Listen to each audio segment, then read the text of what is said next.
20 октябр асосгузори сулҳу ваҳдати миллӣ пешвои миллат президенти ҷумҳурии Тоҷикистон муҳтарам Эмомалӣ Раҳмон дар идомаи сафари корӣ дар ноҳияи восаи вилояти Хатлон роҳи автомобилгарди қитъаи Холбок Темурмалик Кангурдро расман ифтитоҳ намуда. Масофаи умумии ин қитъаи роҳ 60 километр ва паҳнои он аз 7 то 12 метрро ташкил дода дорои аҳамияти ҷумҳуриявӣ мебошад. Дар ин масир 76 қубури обгузар, ҷӯйборҳои бетонӣ, дар ду канори роҳ пойдеворҳои муҳофизатӣ, 5 поли мошингузар сохта шуда дар асоси лоиҳа хатҳои уфуқӣ, аломати роҳ, чароғҳо ва дигар иншооти зарурӣ мутобиқ ба лоиҳа кашида шудааст.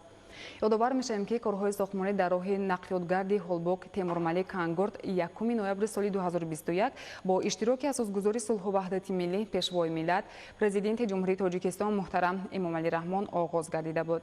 Лоиҳаи таҷдиду навсозии ин роҳи аҳамияти ҷумҳуриявӣ дошта бо ташаббус ва иқдоми бевоситаи пешвои миллат муҳтарам Эмомалӣ Раҳмон бо мақсади таъмин намудани ҳаракати бемамонияти воситаҳои нақлиёт ва фароҳам овардани шароити арзандаи зиндагӣ ба аҳолӣ амалӣ гардид.